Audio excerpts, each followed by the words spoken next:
Chapter 11. How a young shepherd had a perilous flock.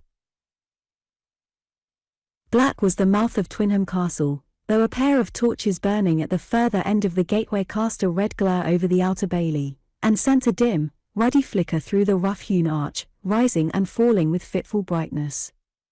Over the door the travellers could discern the escutcheon of the Montacutes, a roebuck gules on a field argent, flanked on either side by smaller shields which bore the red roses of the veteran constable. As they passed over the drawbridge, Alleyne marked the gleam of arms in the embrasures to right and left, and they had scarce set foot upon the causeway ere a hoarse blare burst from a bugle, and, with screech of hinge and clank of chain, the ponderous bridge swung up into the air, drawn by unseen hands. At the same instant the huge portcullis came rattling down from above, and shut off the last fading light of day. Sir Nigel and his lady walked on in deep talk, while a fat understeward took charge of the three comrades, and led them to the buttery, where beef, bread, and beer were kept ever in readiness for the wayfarer. After a hearty meal and a dip in the trough to wash the dust from them, they strolled forth into the bailey, where the bowman peered about through the darkness at wall and at keep, with the carping eyes of one who has seen something of sieges, and is not likely to be satisfied.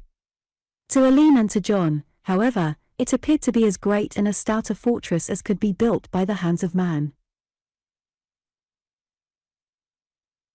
Erected by Sir Balwin de Redvers in the old fighting days of the 12th century, when men thought much of war and little of comfort, Castle Twynham had been designed as a stronghold pure and simple, unlike those later and more magnificent structures where warlike strength had been combined with the magnificence of a palace. From the time of the Edwards such buildings as Conway or Carnarvon castles, to say nothing of Royal Windsor, had shown that it was possible to secure luxury in peace as well as security in times of trouble. Sir Nigel's trust, however, still frowned above the smooth-flowing waters of the Avon, very much as the stern race of early Anglo-Normans had designed it. There were the broad outer and inner baileys, not paved, but sown with grass to nourish the sheep and cattle which might be driven in on sign of danger. All round were high and turreted walls, with at the corner a bare square-faced keep, gaunt and windowless, rearing up from a lofty mound, which made it almost inaccessible to an assailant. Against the bailey walls were rows of frail wooden houses and leaning sheds, which gave shelter to the archers and men-at-arms who formed the garrison. The doors of these humble dwellings were mostly open, and against the yellow glare from within Alleyne could see the bearded fellows cleaning their harness, while their wives would come out for a gossip, with their needlework in their hands, and their long black shadows streaming across the yard. The air was full of the clack of their voices and the merry prattling of children, in strange contrast to the flash of arms and constant warlike challenge from the walls above. "Methinks a company of school lads could hold this place against an army," quoth John. "And so say I," said Alleyne. "Nay, there you are wide of the clout," the bowman said gravely. "By my hilt! I have seen a stronger fortalice carried in a summer evening. I remember such a one in Picardy, with a name as long as a Gascon's pedigree. It was when I served under Sir Robert Knowles, before the days of the company, and we came by good plunder at the sacking of it. I had myself a great silver bowl, with 2 goblets, and a plastron of Spanish steel. Pasques d'you! There are some fine women over yonder. Mort de Marvaille! See to that one in the doorway. I will go speak to her. But whom have we here?" "Is there an archer here hight Sam Aylward?" asked a gaunt man-at-arms, clanking up to them across the courtyard. "My name, friend," quoth the bowman. "Then sure I have no need to tell thee mine," said the other. "By the rood! If it is not Black Simon of Norwich," cried Aylward. "A mon car, camarade, a mon car. Ah, but I am blithe to see thee." The two fell upon each other and hugged like bears. "And where from, old blood and bones?" asked the bowman. "I am in service here. Tell me, comrade, is it sooth that we shall have another fling at these Frenchmen? It is so rumoured in the guardroom, and that Sir Nigel will take the field once more." "It is like enough, mon gar," as things go. Now may the Lord be praised, cried the other. This very night will I set apart a golden ouch to be offered on the shrine of my name-saint. I have pined for this, Aylward, as a young maid pines for her lover. Art so set on plunder then? Is the purse so light that there is not enough for a rouse? I have a bag at my belt, camarade, and you have but to put your fist into it for what you want. It was ever share and share between us. Nay, friend, it is not the Frenchman's gold, but the Frenchman's blood that I would have. I should not rest quiet in the grave, 'cause, if I had not another turn at them. For with us in France it has ever been fair and honest war, a shut fist for the man, but a bended knee for the woman. But how was it at Winchelsea when their galleys came down upon it some few years back? I had an old mother there, lad, who had come down thither from the Midlands to be the nearer her son. They found her afterwards by her own hearthstone, thrust through by a Frenchman's bill. My second sister, my brother's wife, and her 2 children, they were but ash heaps in the smoking ruins of their house. I will not say that we have not wrought great scath upon France, but women and children have been safe from us. And so, old friend, my heart is hot within me, and I long to hear the old battle cry again, and, by God's truth, if Sir Nigel unfurls his pennon, here is one who will be right glad to feel the saddle flaps under his knees. We have seen good work together, old war dog, quoth Aylward, and, by my hilt, we may hope to see more ere we die. But we are more like to hawk at the Spanish woodcock than at the French heron, though certes it is rumoured that Du Guesclin with all the best lances of France have taken service under the lions and towers of Castile. But, comrade, it is in my mind that there is some small matter of dispute still open between us. For God, it is sooth, cried the other, I had forgot it. The Provost Marshal and his men tore us apart when last we met. On which, friend, we vowed that we should settle the point when next we came together. Us thy sword, I see, and the moon throws glimmer enough for such old nightbirds as we. On guard, mon gar. I have not heard clink of steel this month or more. Out from the shadow then, said the other, drawing his sword. A vow is a vow, and not lightly to be broken. A vow to the saints, cried Alleyne, is indeed not to be set aside, but this is a devil's vow, and, simple clerk as I am yet the mouthpiece of the true church when I say that it were mortal sin to fight on such a quarrel. What? Shall 2 grown men carry malice for years, and fly like snarling curs at each other's throats? No malice, my young clerk, no malice, quoth Black Simon.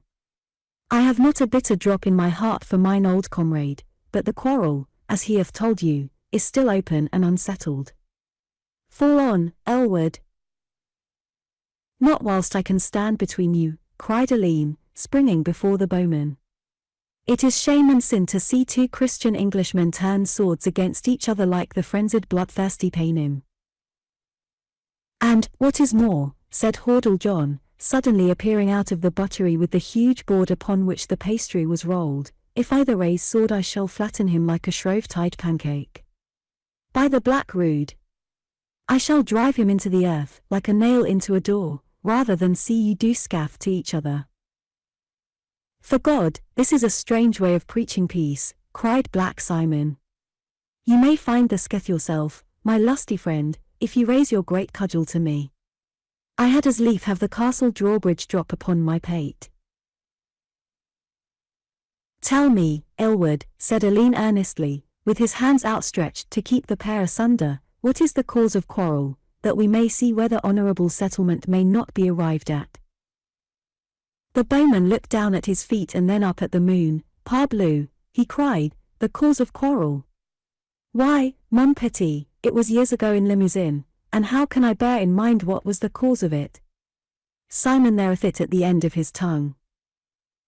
Not I, in troth, replied the other, I have had other things to think of. There was some sort of bickering over dice, or wine, or was it a woman, cuss? Pasques you. But you have nicked it, cried Aylward. It was indeed about a woman, and the quarrel must go forward, for I am still of the same mind as before." "What of the woman, then?" asked Simon. "May the murrain strike me if I can call to mind aught about her." It was La Blanche Rose, made at the sign of the Trois Corbeaux at Limoges. "Bless her pretty heart! Why, mon gars, I loved her." "So did a many," quoth Simon. "I call her to mind now. On the very day that we fought over the little hussy, she went off with Evan ap Price, a long-legged Welsh dagsman. They have a hostel of their own now, somewhere on the banks of the Garonne, where the landlord drinks so much of the liquor that there is little left for the customers." "So ends our quarrel, then," said Aylward, sheathing his sword. "A Welsh dagsman, I faith. C'était mauvaise gout, camarade, and the more so when she had a jolly archer and a lusty man-at-arms to choose from." "True, old lad. And it is as well that we can compose our differences honourably, for Sir Nigel had been out at the first clash of steel, and he hath sworn that if there be quarrelling in the garrison he would smite the right hand from the broilers. You know him of old, and that he is like to be as good as his word." "Mort you?" "Yes. But there are ale, mead, and wine in the buttery, and the steward a merry rogue, who will not haggle over a quart or two. Buvons, mon gars, for it is not every day that two old friends come together." The old soldiers and Hordle John strode off together in all good fellowship. Alleyne had turned to follow them, when he felt a touch upon his shoulder, and found a young page by his side. "The Lord Loring commands," said the boy, "that you will follow me to the great chamber, and await him there." "But my comrades?" "His commands were for you alone." Alleyne followed the messenger to the east end of the courtyard, where a broad flight of steps led up to the doorway of the main hall, the outer wall of which is washed by the waters of the Avon. As designed at first, no dwelling had been allotted to the lord of the castle and his family but the dark and dismal basement story of the keep. A more civilized or more effeminate generation, however, had refused to be pent up in such a cellar, and the hall with its neighboring chambers had been added for their accommodation. Up the broad steps Alleyne went, still following his boyish guide, until at the folding oak doors the latter paused, and ushered him into the main hall of the castle. On entering the room the clerk looked round, but, seeing no one, he continued to stand, his cap in his hand, examining with the greatest interest a chamber which was so different to any to which he was accustomed. The days had gone by when a nobleman's hall was but a barn-like, rush-strewn enclosure, the common lounge and eating-room of every inmate of the castle. The Crusaders had brought back with them experiences of domestic luxuries, of Damascus carpets and rugs of Aleppo, which made them impatient of the hideous bareness and want of privacy which they found in their ancestral strongholds. Still stronger, however, had been the influence of the Great French War, for, however well matched the nations might be in martial exercises, there could be no question but that our neighbors were infinitely superior to us in the arts of peace. A stream of returning knights, of wounded soldiers, and of unransomed French noblemen, had been for a quarter of a century continually pouring into England, every one of whom exerted an influence in the direction of greater domestic refinement, while shiploads of French furniture from Calais, Rouen, and other plundered towns, had supplied our own artisans with models on which to shape their work. Hence, in most English castles, and in Castle Twynham among the rest, chambers were to be found which would seem to be not wanting either in beauty or in comfort. In the great stone fireplace a log fire was spurting and crackling, throwing out a ruddy glare which, with the 4 bracket lamps which stood at each corner of the room, gave a bright and lightsome air to the whole apartment. Above was a wreathwork of blazonry, extending up to the carved and corniced oaken roof, while on either side stood the high canopied chairs placed for the master of the house and for his most honoured guest. The walls were hung all round with most elaborate and brightly coloured tapestry, representing the achievements of Sir Bevis of Hampton, and behind this convenient screen were stored the tables dormant and benches which would be needed for banquet or high festivity. The floor was of polished tiles, with a square of red and black diapered Flemish carpet in the centre, and many settees, cushions, folding chairs, and carved buncles littered all over it. At the further end was a long black buffet or dresser, thickly covered with gold cups, silver salvers, and other such valuables. All this Alleyne examined with curious eyes, but most interesting of all to him was a small ebony table at his very side, on which, by the side of a chessboard and the scattered chessmen, there lay an open manuscript written in a right clerkly hand, and set forth with brave flourishes and devices along the margins. In vain Alleyne bethought him of where he was, and of those laws of good breeding and decorum which should restrain him. Those coloured capitals and black even lines drew his hand down to them, as the lodestone draws the needle, until, almost before he knew it, he was standing with the romance of Guerin de Montglain before his eyes, so absorbed in its contents as to be completely oblivious both of where he was and why he had come there. He was brought back to himself, however, by a sudden little ripple of quick feminine laughter. Aghast, he dropped the manuscript among the chessmen and stared in bewilderment round the room. It was as empty and as still as ever.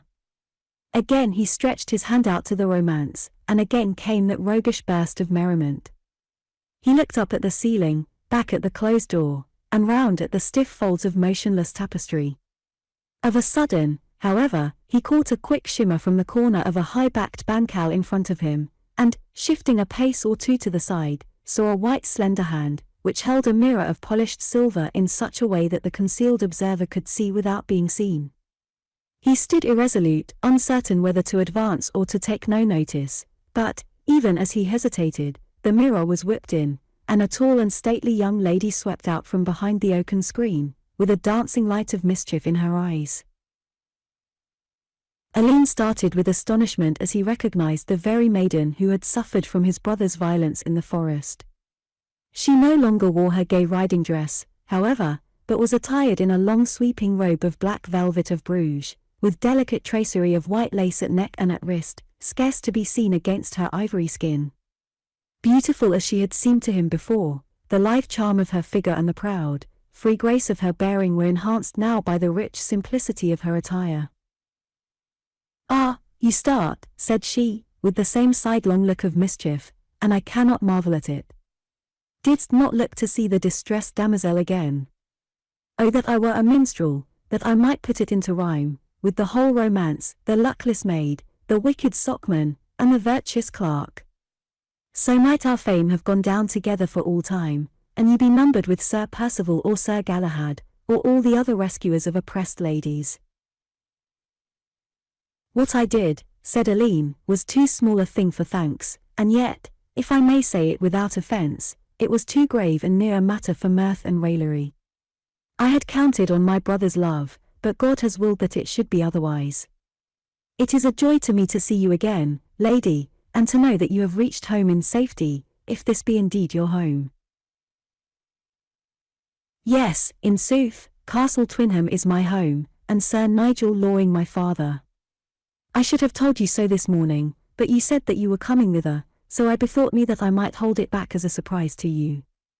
"Oh dear, but it was brave to see you," she cried, bursting out laughing once more, and standing with her hand pressed to her side, and her half-closed eyes twinkling with amusement.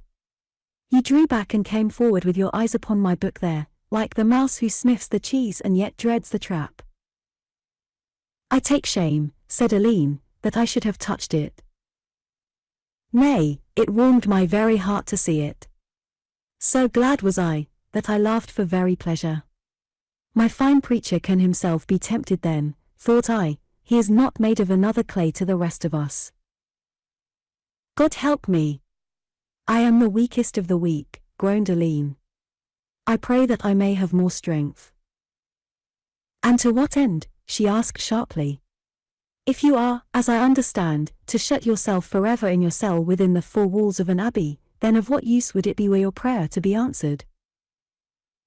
"The use of my own salvation." She turned from him with a pretty shrug and wave.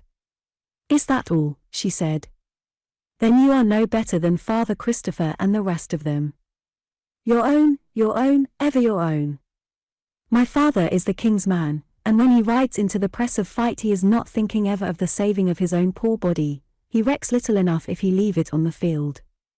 Why then should you, who are soldiers of the spirit, be ever moping or hiding in cell or in cave, with minds full of your own concerns, while the world, which you should be mending, is going on its way, and neither sees nor hears you? Were ye all as thoughtless of your own souls as the soldier is of his body, ye would be of more avail to the souls of others. There is sooth in what you say, lady, Alleyne answered, and yet I scarce can see what you would have the clergy and the church to do. I would have them live as others and do men's work in the world, preaching by their lives rather than their words. I would have them come forth from their lonely places, mix with the Borel folks, feel the pains and the pleasures, the cares and the rewards, the temptings and the stirrings of the common people. Let them toil and swinken, and labour, and plough the land, and take wives to themselves. Alas! Alas! Cried Alleyne aghast, you have surely sucked this poison from the man Wycliffe, of whom I have heard such evil things. Nay, I know him not. I have learned it by looking from my own chamber window and marking these poor monks of the priory, their weary life, their profitless round. I have asked myself if the best which can be done with virtue is to shut it within high walls as though it was some savage creature. If the good will lock themselves up, and if the wicked will still wander free, then alas for the world. Alleyne looked at her in astonishment, for her cheek was flushed, her eyes gleaming, and her whole pose full of eloquence and conviction. Yet in an instant she had changed again to her old expression of merriment leavened with mischief. Wilt do what I ask? Said she. What is it, lady? Oh, most ungallant clerk! A true knight would never have asked, but would have vowed upon the instant. 'Tis but to bear me out in what I say to my father. In what? In saying, if he ask, that it was south of the Christ Church road that I met you. I shall be shut up with the tire women else, and have a week of spindle and bodkin, when I would fain be galloping troubadour up Wolverley Walk, or loosing little Roland at the Vinny Ridge Herons. I shall not answer him if he ask. Not answer? But he will have an answer. Nay, but you must not fail me, or it will go ill with me. But, lady, cried poor Alleyne in great distress, how can I say that it was to the south of the road when I know well that it was 4 miles to the north? You will not say it. Surely you will not, too, when you know that it is not so. Oh, I weary of your preaching, she cried, and swept away with a toss of her beautiful head, leaving Alleyne as cast down and ashamed as though he had himself proposed some infamous thing. She was back again in an instant, however, in another of her varying moods. Look at that, my friend, said she. If you had been shut up in abbey or in cell this day you could not have taught a wayward maiden to abide by the truth. Is it not so? What avail is the shepherd if he leaves his sheep? A sorry shepherd, said Alleyne humbly. But here is your noble father. And you shall see how worthy a pupil I am. Father, I am much beholden to this young clerk, who was of service to me and helped me this very morning in Minstead Woods, for miles to the north of the Christ Church road where I had no call to be, you having ordered it otherwise. All this she reeled off in a loud voice, and then glanced with sidelong, questioning eyes at Alleyne for his approval. Sir Nigel, who had entered the room with a silvery-haired old lady upon his arm, stared aghast at this sudden outburst of candour. Maud, Maud, said he, shaking his head, it is more hard for me to gain obedience from you than from the 10 score drunken archers who followed me to Guyenne. Yet, hush! Little one, for your fair lady mother will be here anon, and there is no need that she should know it. We will keep you from the provost marshal this journey. Away to your chamber, sweeting, and keep a blithe face, for she who confesses is shriven. And now, fair mother, he continued, when his daughter had gone, sit you here by the fire, for your blood runs colder than it did.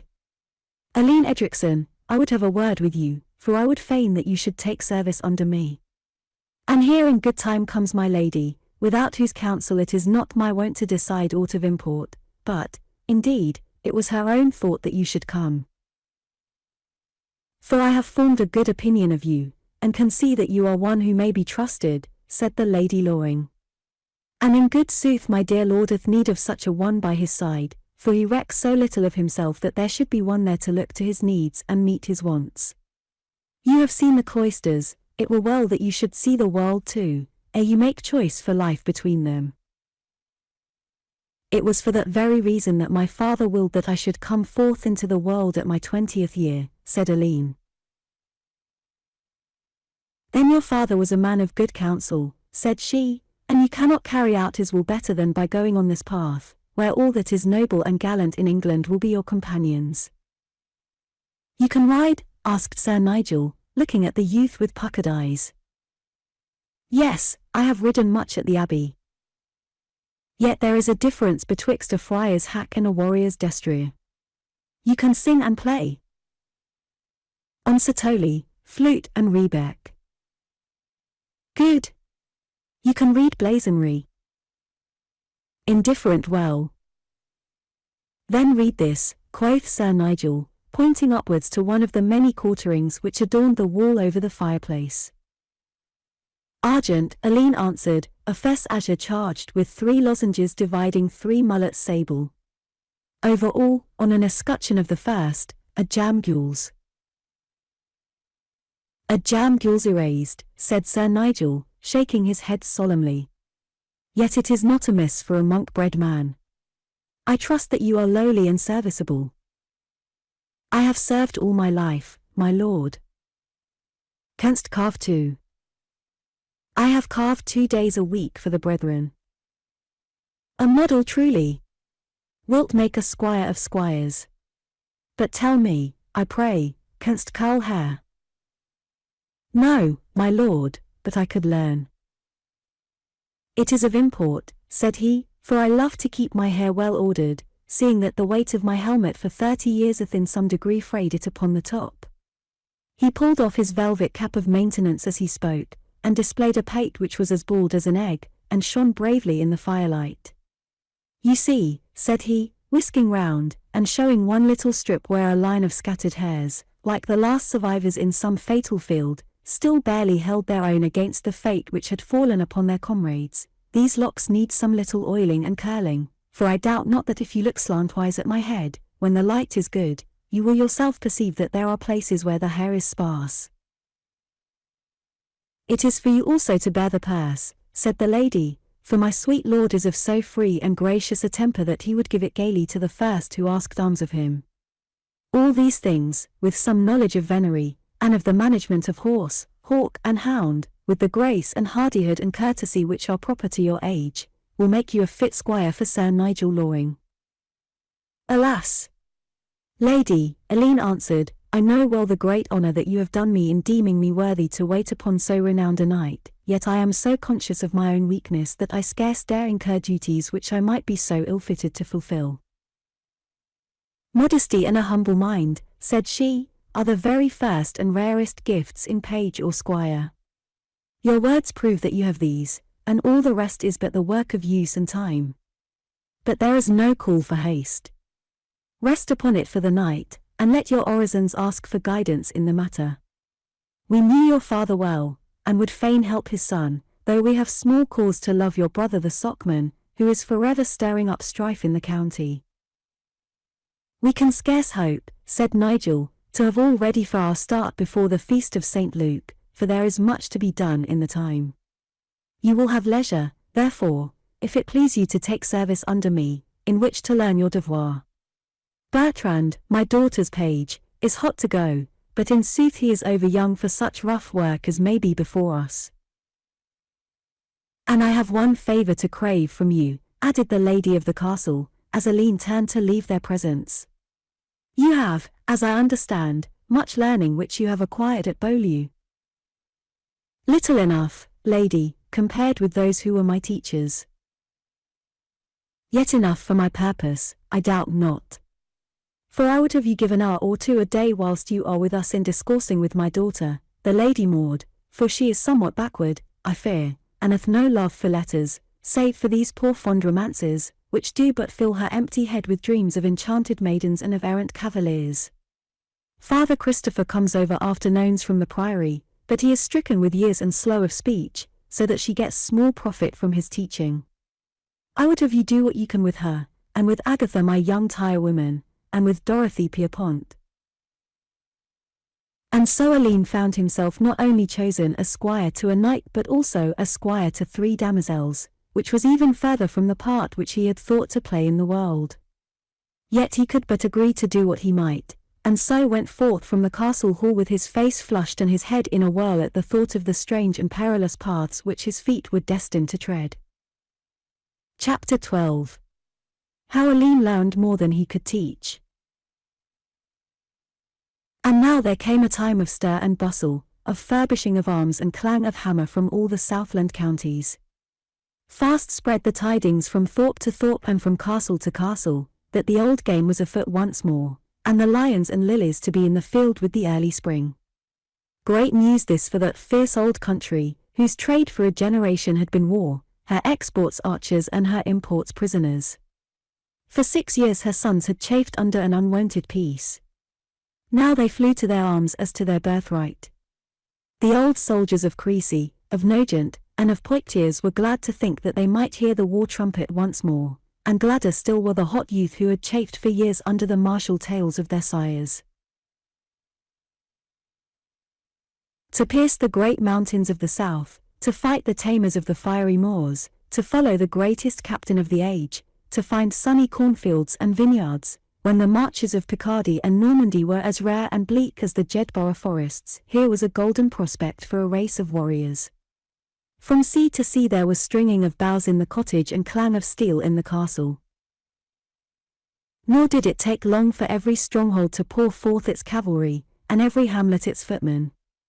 Through the late autumn and the early winter every road and country lane resounded with knacker and trumpet, with the neigh of the war horse and the clatter of marching men. From the Wrekin in the Welsh marches to the Cotswolds in the west or Butser in the south, there was no hilltop from which the peasant might not have seen the bright shimmer of arms, the toss and flutter of plume and of pencil. From bypath, from woodland clearing, or from winding moorside track these little rivulets of steel united in the larger roads to form a broader stream, growing ever fuller and larger as it approached the nearest or most commodious seaport.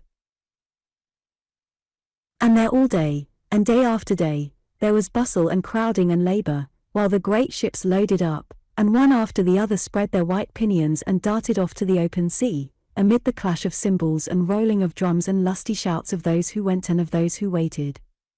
From Orwell to the Dart there was no port which did not send forth its little fleet, gay with streamer and bunting, as for a joyous festival. Thus in the season of the waning days the might of England put forth onto the waters. In the ancient and populous county of Hampshire there was no lack of leaders or of soldiers for a service which promised either honour or profit. In the north the Saracens head of the Brocas and the Scarlet Fish of the de Roches were waving over a strong body of archers from Holt, Woolmer, and Harewood forests. De Borhunt was up in the east, and Sir John de Montague in the west. Sir Luke de Ponings, Sir Thomas West, Sir Maurice de Bruin, Sir Arthur Lipscombe, Sir Walter Ramsay, and stout Sir Oliver Buttishthorne were all marching south with levies from Andover, Alresford, Otterham and Winchester, while from Sussex came Sir John Clinton, Sir Thomas Cheney, and Sir John Fallisley, with a troop of picked men-at-arms, making for their port at Southampton. Greatest of all the musters, however, was that of Twynham Castle, for the name and the fame of Sir Nigel Loring drew towards him the keenest and boldest spirits, all eager to serve under so valiant a leader. Archers from the New Forest and the Forest of Bear, billmen from the pleasant country which is watered by the Stour, the Avon, and the Itchen, young cavaliers from the ancient Hampshire houses, all were pushing for Christchurch to take service under the banner of the 5 Scarlet Roses. And now, could Sir Nigel have shown the bushels of land which the laws of rank required, he might well have cut his forked pennon into a square banner, and taken such a following into the field as would have supported the dignity of a banneret. But poverty was heavy upon him, his land was scant, his coffers empty, and the very castle which covered him the holding of another. Sore was his heart when he saw rare bowmen and war-hardened spearmen turned away from his gates, for the lack of the money which might equip and pay them. Yet the letter which Aylward had brought him gave him powers which he was not slow to use. In it Sir Claude Latour, the Gascon lieutenant of the White Company, assured him that there remained in his keeping enough to fit out 100 archers and 20 men-at-arms, which, joined to the 300 veteran companions already in France, would make a force which any leader might be proud to command. Carefully and sagaciously the veteran knight chose out his men from the swarm of volunteers. Many an anxious consultation he held with Black Simon, Sam Aylward, and other of his more experienced followers, as to who should come and who should stay. By All Saints' Day, however, ere the last leaves had fluttered to earth in the Wolverley and Holmesley glades, he had filled up his full numbers, and mustered under his banner as stout a following of Hampshire foresters as ever twanged their war bows. 20 men-at-arms, too, well mounted and equipped, formed the cavalry of the party, while young Peter Terlake of Fareham, and Walter Ford of Botley, the martial sons of martial sires, came at their own cost to wait upon Sir Nigel and to share with Alleyne Edricson the duties of his squireship. Yet, even after the enrolment, there was much to be done ere the party could proceed upon its way. For armour, swords, and lances, there was no need to take much forethought, for they were to be had both better and cheaper in Bordeaux than in England. With the longbow, however, it was different. Staves indeed might be got in Spain, but it was well to take enough and to spare with them. Then 3 spare cords should be carried for each bow, with a great store of arrowheads, besides the brigandines of chain mail, the wadded steel caps, and the brassarts or arm guards, which were the proper equipment of the archer. Above all, the women for miles round were hard at work cutting the white surcoats which were the badge of the company, and adorning them with the red lion of St. George upon the centre of the breast. When all was completed and the muster called in the castle yard, the oldest soldier of the French wars was fain to confess that he had never looked upon a better equipped or more warlike body of men, from the old knight with his silk jupon, sitting his great black war horse in the front of them, to Hordle John, the giant recruit, who leaned carelessly upon a huge black bowstave in the rear. Of the 60, fully half had seen service before, while a fair sprinkling were men who had followed the wars all their lives, and had a hand in those battles which had made the whole world ring with the fame and the wonder of the island infantry. 6 long weeks were taken in these preparations, and it was close on Martinmas ere all was ready for a start. Nigh 2 months had Alleyne Edricson been in Castle Twynham, months which were fated to turn the whole current of his life, to divert it from that dark and lonely bourne towards which it tended, and to guide it into freer and more sunlit channels. Already he had learned to bless his father for that wise provision which had made him seek to know the world ere he had ventured to renounce it. For it was a different place from that which he had pictured, very different from that which he had heard described when the master of the novices held forth to his charges upon the ravening wolves who lurked for them beyond the peaceful folds of Beaulieu. There was cruelty in it, doubtless, and lust and sin and sorrow, but were there not virtues to atone, robust positive virtues which did not shrink from temptation, which held their own in all the rough blasts of the workaday world? How colourless by contrast appeared the sinlessness which came from inability to sin, the conquest which was attained by flying from the enemy. Monk-bred as he was, Alleyne had native shrewdness and a mind which was young enough to form new conclusions and to outgrow old ones. He could not fail to see that the men with whom he was thrown in contact, rough-tongued, fierce and quarrelsome as they were yet of deeper nature and of more service in the world than the ox-eyed brethren who rose and ate and slept from year's end to year's end in their own narrow, stagnant circle of existence. Abbot Berghush was a good man, but how was he better than this kindly knight, who lived as simple a life, held as lofty and inflexible an ideal of duty, and did with all his fearless heart whatever came to his hand to do? In turning from the service of the one to that of the other, Alleyne could not feel that he was lowering his aims in life. True that his gentle and thoughtful nature recoiled from the grim work of war, yet in those days of martial orders and militant brotherhoods there was no gulf fixed betwixt the priest and the soldier. The man of God and the man of the sword might without scandal be united in the same individual. Why then should he, a mere clerk, have scruples when so fair a chance lay in his way of carrying out the spirit as well as the letter of his father's provision?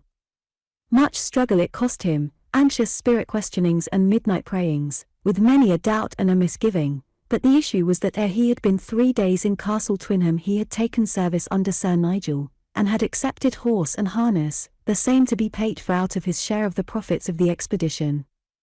Henceforth for 7 hours a day he strove in the tilt-yard to qualify himself to be a worthy squire to so worthy a knight.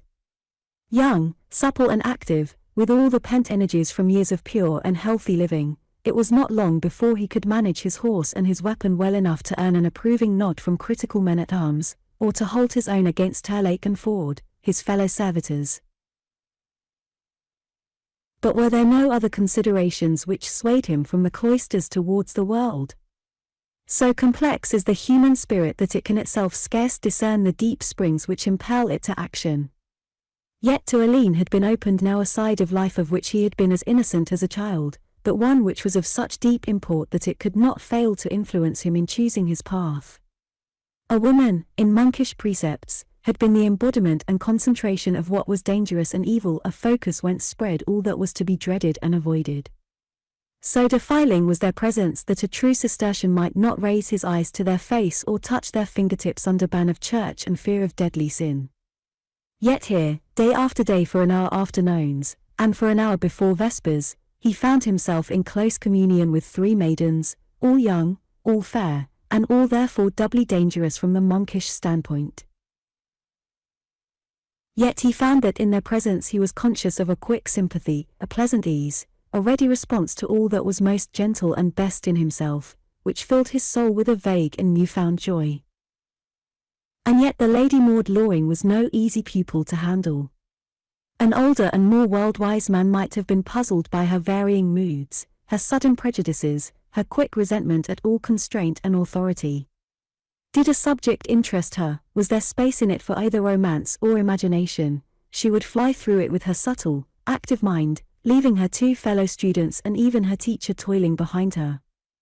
On the other hand, were there dull patience needed with steady toil and strain of memory, no single fact could by any driving be fixed in her mind.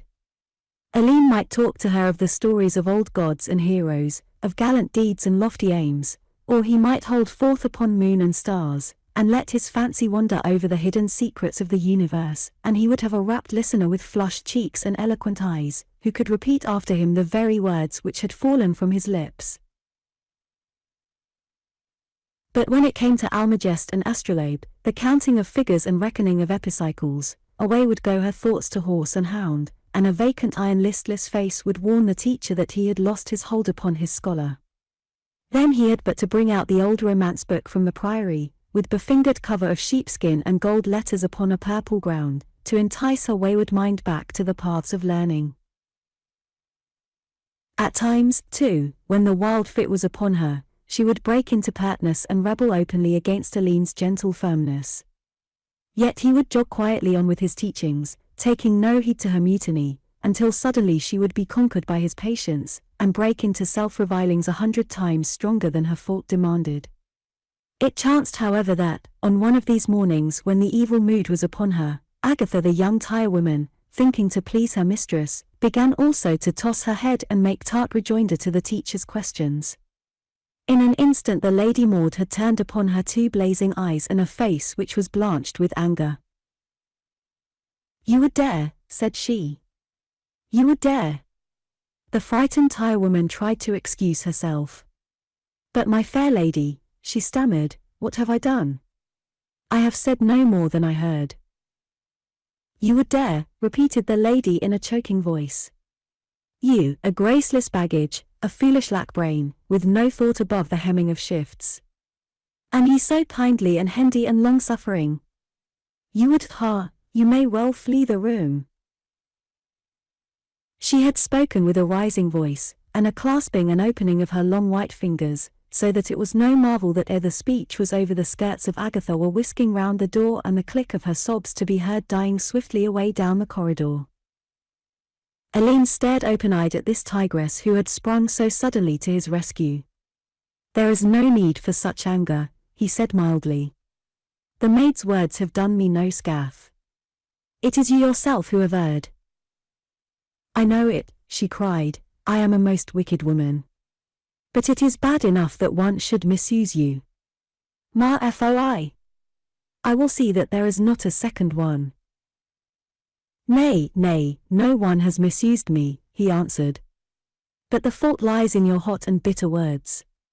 You have called her a baggage and a lack-brain, and I know not what. And you are he who taught me to speak the truth, she cried. Now I have spoken it, and yet I cannot please you. Lack-brain she is, and lack-brain I shall call her. Such was a sample of the sudden janglings which marred the peace of that little class. As the weeks passed, however, they became fewer and less violent, as Alleyne's firm and constant nature gained sway and influence over the Lady Maud. And yet, sooth to say, there were times when he had to ask himself whether it was not the Lady Maud who was gaining sway and influence over him. If she were changing, so was he. In drawing her up from the world, he was day by day being himself dragged down towards it. In vain he strove and reasoned with himself as to the madness of letting his mind rest upon Sir Nigel's daughter. What was he, a younger son, a penniless clerk, a squire unable to pay for his own harness, that he should dare to raise his eyes to the fairest maid in Hampshire? So spake reason, but, in spite of all, her voice was ever in his ears and her image in his heart. Stronger than reason, stronger than cloister teachings, stronger than all that might hold him back, was that old tyrant who will brook no rival in the kingdom of youth. And yet it was a surprise and a shock to himself to find how deeply she had entered into his life, how completely those vague ambitions and yearnings which had filled his spiritual nature centered themselves now upon this thing of earth. He had scarce dared to face the change which had come upon him, when a few sudden chance words showed it all up hard and clear, like a lightning flash in the darkness. He had ridden over to Poole, one November day, with his fellow squire, Peter Terlake, in quest of certain new staves from Wat Swarthling, the Dorsetshire armourer. The day for their departure had almost come, and the two youths spurred it over the lonely downs at the top of their speed on their homeward course, for evening had fallen and there was much to be done. Peter was a hard, wiry, brown-faced, country-bred lad who looked on the coming war as the schoolboy looks on his holidays. This day, however, he had been sombre and mute, with scarce a word a mile to bestow upon his comrade. "Tell me, Alleyne Edricson," he broke out, suddenly, as they clattered along the winding track which leads over the Bournemouth hills, "has it not seemed to you that of late the Lady Maud is paler and more silent than is her wont?" "It may be so," the other answered shortly. "And would rather sit distrait by her oriel than ride gaily to the chase as of old. Methinks, Alleyne, it is this learning which you have taught her that has taken all the life and sap from her. It is more than she can master, like a heavy spear to a light rider." "Her lady mother has so ordered it," said Alleyne. "By Our Lady! And without an disrespect," quoth Terlake, "it is in my mind that her lady mother is more fitted to lead a company to a storming than to have the upbringing of this tender and milk-white maid. Hark ye, lad Alleyne, to what I never told man or woman yet. I love the fair Lady Maud, and would give the last drop of my heart's blood to serve her." He spoke with a gasping voice, and his face flushed crimson in the moonlight. Alleyne said nothing, but his heart seemed to turn to a lump of ice in his bosom. "My father has broad acres," the other continued, "from Fareham Creek to the slope of the Portsdown Hill. There is filling of granges, hewing of wood, malting of grain, and herding of sheep as much as heart could wish, and I the only son. Sure am I that Sir Nigel would be blithe at such a match." "But how of the lady?" asked Alleyne, with dry lips. "Ah, lad, there lies my trouble. It is a toss of the head and a droop of the eyes if I say one word of what is in my mind. 'Twere as easy to woo the snow dame that we shaped last winter in our castle yard. I did but ask her yesternight for her green veil, that I might bear it as a token or lambrequin upon my helm, but she flashed out at me that she kept it for a better man, and then all in a breath asked pardon for that she had spoke so rudely. Yet she would not take back the words either, nor would she grant the veil. Has it seemed to thee, Alleyne, that she loves any one?"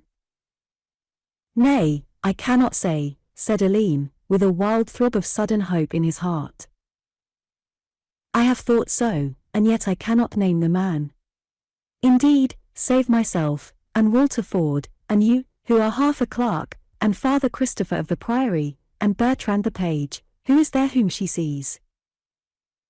I cannot tell, quoth Alleyne shortly, and the two squires rode on again, each intent upon his own thoughts. Next day at morning lesson the teacher observed that his pupil was indeed looking pale and jaded, with listless eyes and a weary manner. He was heavy-hearted to note the grievous change in her. Your mistress, I fear, is ill, Agatha, he said to the tirewoman, when the Lady Maud had sought her chamber. The maid looked aslant at him with laughing eyes. It is not an illness that kills, quoth she. Pray God not, he cried. But tell me, Agatha, what it is that ails her. Methinks that I could lay my hand upon another who is smitten with the same trouble, said she, with the same sidelong look. Canst not give a name to it, and thou so skilled in leechcraft? Nay, save that she seems aweary. Well, bethink you that it is but 3 days ere you will all be gone, and Castle Twynham be as dull as the Priory. Is there not enough there to cloud a lady's brow? In sooth, yes, he answered, I had forgot that she is about to lose her father. Her father, cried the tirewoman, with a little trill of laughter. Oh simple, simple. And she was off down the passage like arrow from bow, while Alleyne stood gazing after her, betwixt hope and doubt, scarce daring to put faith in the meaning which seemed to underlie her words. Chapter 13. How the White Company set forth to the wars. St. Luke's Day had come and had gone, and it was in the season of Martinmas, when the oxen are driven into the slaughter, that the White Company was ready for its journey. Loud shrieked the brazen bugles from keep and from gateway, and merry was the rattle of the war drum, as the men gathered in the outer bailey, with torches to light them, for the morn had not yet broken. Alleyne, from the window of the armory, looked down upon the strange scene, the circles of yellow flickering light, the lines of stern and bearded faces, the quick shimmer of arms, and the lean heads of the horses. In front stood the bowmen, 10 deep, with a fringe of under-officers, who paced hither and thither marshalling the ranks with curt precept or short rebuke. Behind were the little clump of steel-clad horsemen, their lances raised, with long pencils drooping down the oaken shafts. So silent and still were they, that they might have been metal-sheathed statues, were it not for the occasional quick, impatient stamp of their chargers, or the rattle of chamfron against neckplates as they tossed and strained. A spear's length in front of them sat the spare and long-limbed figure of Black Simon, the Norwich fighting man, his fierce, deep-lined face framed in steel, and the silk guidon marked with the 5 scarlet roses slanting over his right shoulder. All round, in the edge of the circle of the light, stood the castle servants, the soldiers who were to form the garrison, and little knots of women, who sobbed in their aprons and called shrilly to their name saints to watch over the Wat, or Will, or Peterkin who had turned his hand to the work of war. The young squire was leaning forward, gazing at the stirring and martial scene, when he heard a short, quick gasp at his shoulder, and there was the Lady Maud, with her hand to her heart, leaning up against the wall, slender and fair, like a half-plucked lily. Her face was turned away from him, but he could see, by the sharp intake of her breath, that she was weeping bitterly. Alas! Alas! He cried, all unnerved at the sight, why is it that you are so sad, lady? It is the sight of these brave men, she answered, and to think how many of them go and how few are like to find their way back. I have seen it before, when I was a little maid, in the year of the prince's great battle. I remember then how they mustered in the bailey, even as they do now, and my lady mother holding me in her arms at this very window that I might see the show. Please God, you will see them all back ere another year be out, said he. She shook her head, looking round at him with flushed cheeks and eyes that sparkled in the lamplight. Oh, but I hate myself for being a woman, she cried, with a stamp of her little foot. What can I do that is good? Here I must bide, and talk and sew and spin, and sew and talk. Ever the same dull round, with nothing at the end of it. And now you are going too, who could carry my thoughts out of these grey walls, and raise my mind above tapestry and distaffs. What can I do? I am of no more use or value than that broken bowstave. You are of such value to me, he cried, in a whirl of hot, passionate words, that all else has become naught. You are my heart, my life, my one and only thought. Oh, Maud, I cannot live without you, I cannot leave you without a word of love. All is changed to me since I have known you. I am poor and lowly and all unworthy of you, but if great love may weigh down such defects, then mine may do it. Give me but one word of hope to take to the wars with me, but one. Ah, you shrink, you shudder. My wild words have frightened you. Twice she opened her lips, and twice no sound came from them. At last she spoke in a hard and measured voice, as one who dare not trust herself to speak too freely. This is over sudden, she said, it is not so long since the world was nothing to you. You have changed once, perchance you may change again. Cruel, he cried, who hath changed me? And then your brother, she continued with a little laugh, disregarding his question. Methinks this hath become a family custom amongst the Edricsons. Nay, I am sorry, I did not mean a jibe. But, indeed, Alleyne, this hath come suddenly upon me, and I scarce know what to say. Say some word of hope, however distant, some kind word that I may cherish in my heart. Nay, Alleyne, it were a cruel kindness, and you have been too good and true a friend to me that I should use you despitefully. There cannot be a closer link between us. It is madness to think of it. Were there no other reasons, it is enough that my father and your brother would both cry out against it. My brother, what has he to do with it? And your father? Come, Alleyne, was it not you who would have me act fairly to all men, and, certes, to my father amongst them? You say truly, he cried, you say truly. But you do not reject me, Maud. You give me some ray of hope. I do not ask pledge or promise. Say only that I am not hateful to you, that on some happier day I may hear kinder words from you. Her eyes softened upon him, and a kind answer was on her lips, when a hoarse shout, with the clatter of arms and stamping of steeds, rose up from the bailey below. At the sound her face set, her eyes sparkled, and she stood with flushed cheek and head thrown back, a woman's body, with a soul of fire. My father hath gone down, she cried. Your place is by his side. Nay, look not at me, Alleyne. It is no time for dallying. Win my father's love, and all may follow. It is when the brave soldier hath done his devoir that he hopes for his reward.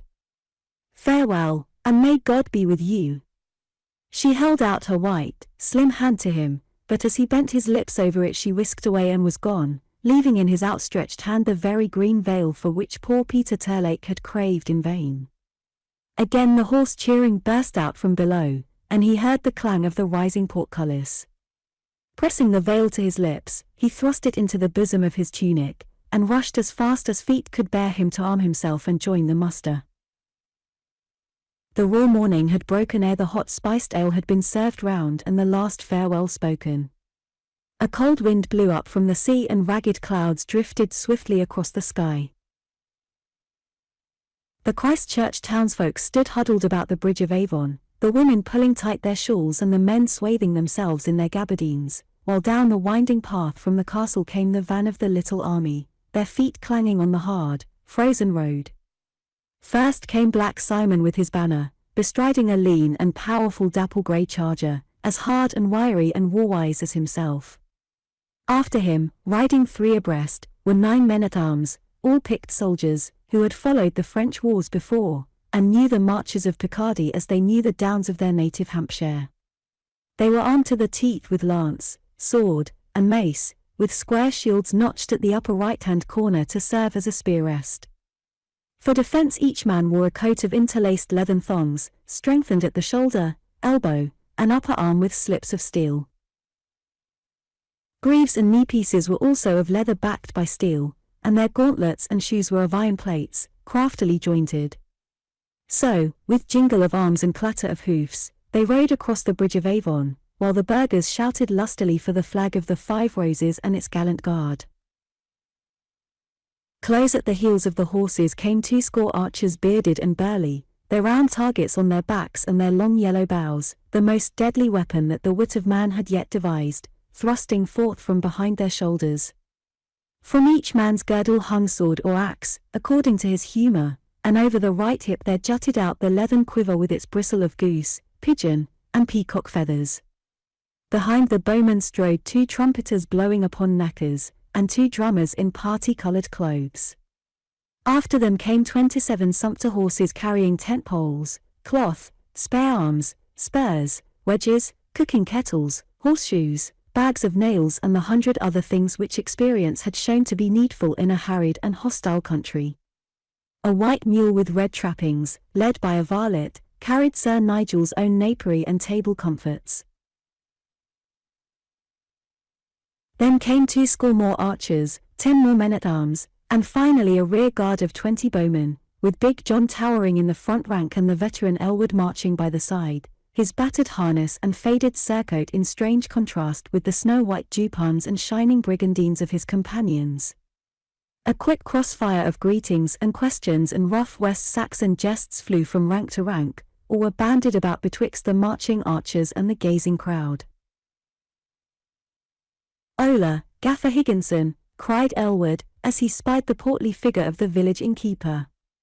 "No more of thy nut brown, mon gar. We leave it behind us." "By St. Paul, no," cried the other. "You take it with you. Devil a drop have you left in the great Kilderkin. It was time for you to go." "If your cask is leer, I warrant your purse is full, Gaffer," shouted Hordle John. "See that ye lay in good store of the best for our homecoming." "See that you keep your throat whole for the drinking of it, Archer," cried a voice, and the crowd laughed at the rough pleasantry. "If you will warrant the beer, I will warrant the throat," said John composedly. "Close up the ranks," cried Aylward. "Ien avant, mes enfants. Ah, by my finger bones, there is my sweet Mary from the Priory Mill. Ma foi, but she is beautiful. Adieu, Mary ma chérie. Mon car est toujours a toy. Brace your belt, Watkins, man, and swing your shoulders as a free companion should. By my hilt! Your jerkins will be as dirty as mine ere you clap eyes on Hengistbury Head again." The company had marched to the turn of the road ere Sir Nigel Loring rode out from the gateway, mounted on Pomace, his great black war-horse, whose ponderous footfall on the wooden drawbridge echoed loudly from the gloomy arch which spanned it. Sir Nigel was still in his velvet dress of peace, with flat velvet cap of maintenance, and curling ostrich feather clasped in a golden brooch. To his 3 squires riding behind him it looked as though he bore the bird's egg as well as its feather, for the back of his bald pate shone like a globe of ivory. He bore no arms save the long and heavy sword which hung at his saddle bow, but Terlake carried in front of him the high wyvern-crested bassinet, fought the heavy ash spear with swallowtail pennon, while Alleyne was entrusted with the emblazoned shield. The Lady Loring rode her palfrey at her lord's bridle arm, for she would see him as far as the edge of the forest, and ever and anon she turned her hard-lined face up wistfully to him and ran a questioning eye over his apparel and appointments. "I trust that there is nothing forgot," she said, beckoning to Alleyne to ride on her further side. "I trust him to you, Edricson. Hosen, shirts, cyclas, and underjupons are in the brown basket on the left side of the mule. His wine he takes hot when the nights are cold, Malvoisie or Vernage, with as much spice as would cover the thumbnail. See that he hath a change if he come back hot from the tilting. There is goose grease in a box, if the old scars ache at the turn of the weather. Let his blankets be dry and—" "Nay, my heart's life," the little knight interrupted, "trouble not now about such matters. Why so pale and wan, Edricson?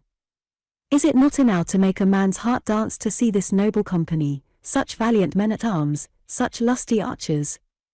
By St. Paul! I would be ill to please if I were not blithe to see the red roses flying at the head of so noble a following." The purse I have already given you, Edricson, continued the lady.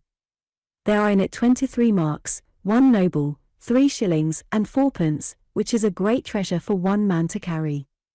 And I pray you to bear in mind, Edricson, that he hath 2 pair of shoes, those of red leather for common use, and the others with golden toe chains, which he may wear should he chance to drink wine with the prince or with Chandos. My sweet bird, said Sir Nigel, I am right loath to part from you, but we are now at the fringe of the forest, and it is not right that I should take the chatelaine too far from her trust. But oh, my dear lord, she cried with a trembling lip, let me bide with you for 1 furlong further, or 1.5 perhaps. You may spare me this out of the weary miles that you will journey along. Come, then, my heart's comfort, he answered. But I must crave a gage from thee. It is my custom, dearling, and hath been since I have first known thee, to proclaim by herald in such camps, townships, or fortalices as I may chance to visit, that my lady love, being beyond compare the fairest and sweetest in Christendom, I should deem it great honour and kindly condescension if any cavalier would run 3 courses against me with sharpened lances, should he chance to have a lady whose claim he was willing to advance. I pray you then, my fair dove, that you will vouchsafe to me one of those doeskin gloves, that I may wear it as the badge of her whose servant I shall ever be. Alack and alas for the fairest and sweetest, she cried. Fair and sweet I would fain be for your dear sake, my lord, but old I am and ugly, and the knights would laugh should you lay lance in rest in such a cause. Edricson, quoth Sir Nigel, you have young eyes, and mine are somewhat bedimmed. Should you chance to see a knight laugh, or smile, or even, look you, arch his brows, or purse his mouth, or in any way show surprise that I should uphold the Lady Mary, you will take particular note of his name, his coat armour, and his lodging. Your glove, my life's desire. The Lady Mary Loring slipped her hand from her yellow leather gauntlet, and he, lifting it with dainty reverence, bound it to the front of his velvet cap. It is with mine other guardian angels, quoth he, pointing at the saints' medals which hung beside it. And now, my dearest, you have come far enow. May the Virgin guard and prosper thee. 1 kiss. He bent down from his saddle, and then, striking spurs into his horse's sides, he galloped at top speed after his men, with his 3 squires at his heels. Half a mile further, where the road topped a hill, they looked back, and the Lady Mary on her white palfrey was still where they had left her. A moment later they were on the downward slope, and she had vanished from their view.